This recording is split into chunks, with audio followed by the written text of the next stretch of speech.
Hello everyone, how are you doing? Hope everything is fine.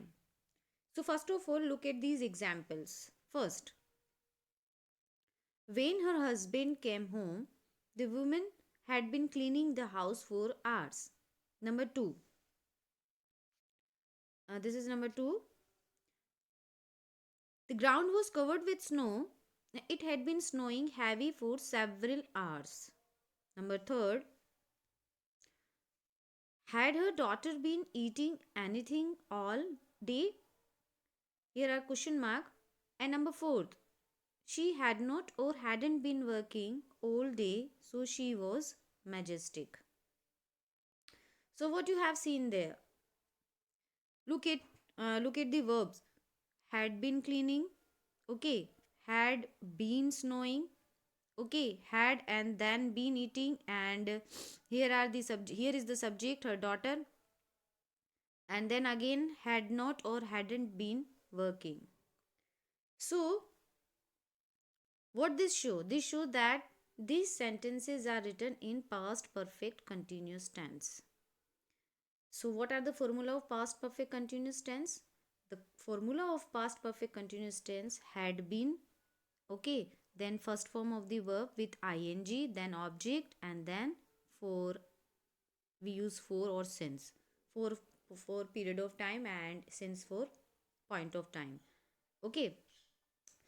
तो ये जो sentences हैं वो पास्ट परफेक्ट कंटिन्यूस टेंस में लिखे हुए हैं.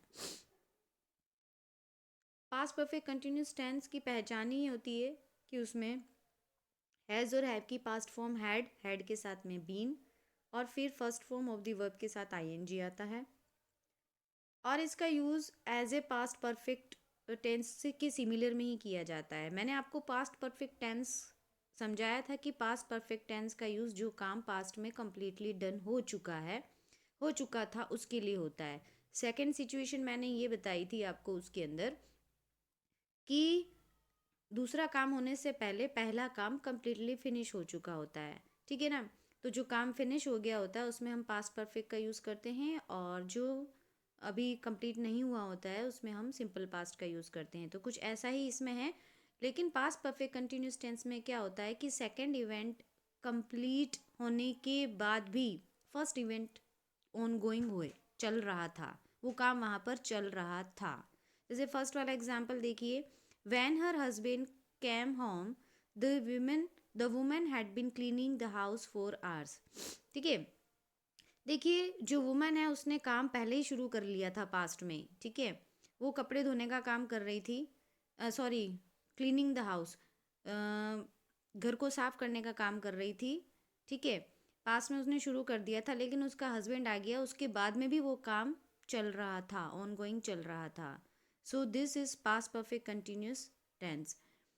पास्ट परफेक्ट कंटिन्यूस टेंस में क्या है कि सेकंड इवेंट कंप्लीट होने के बाद भी फर्स्ट इवेंट का काम चलता रहता है, वो पास्ट परफेक्ट कंटिन्यूस है. और पास्ट परफेक्ट टेंस जो है उसमें क्या होता है, फर्स्ट इवेंट कंप्लीट हो जाता है सेकंड इवेंट के कंप्लीट होने से पहले. सेकंड एग्जांपल देखिए. The ground was covered with snow. It had been snowing heavy for several hours. ठीक है. तो पूरा ग्राउंड कवर्ड हो गया क्योंकि क्या हो रही थी, हैवी जो हो रही थी, स्नोफॉल हो रही थी वहाँ पर कई घंटों से. तो ग्राउंड कवर होने के बाद में भी वहाँ पर स्नोफॉल कंटिन्यू चल रहा था. ठीक है. तो ये है हमारा past perfect continuous tense. Hope you understand well. अब आ जाते हैं इसके फॉर्मूलाज पर. Okay. Past perfect continuous tense का यूज़ कहाँ होता है वो मैं आपको एक्सप्लेन कर रही हूँ. Past perfect continuous tense indicates a past action which started in the past and continued to happen after another action and time in the past. तो देखिए पास्ट परफेक्ट कंटिन्यूस टेंस का यूज़ कहाँ होता है कि जो काम आपने पास्ट में शुरू किया, ठीक है, और दूसरा काम कंप्लीट होने के बाद में भी वो काम चलता रहा. कौन सा वाला? फर्स्ट वाला. मैंने एग्जांपल अभी आपको बताया था. ठीक है.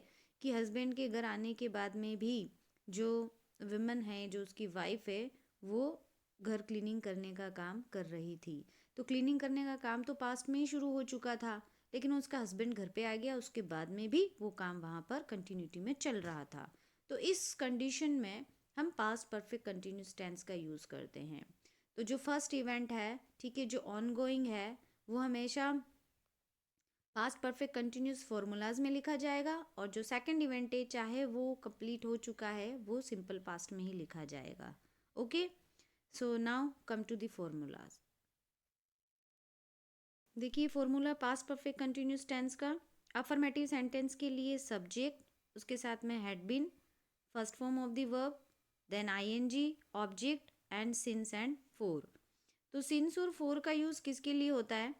आपको पता है सिंस का यूज़ पॉइंट ऑफ टाइम यानी परफेक्ट टाइम के लिए, और फोर का यूज़ पीरियड ऑफ टाइम, ठीक है ना।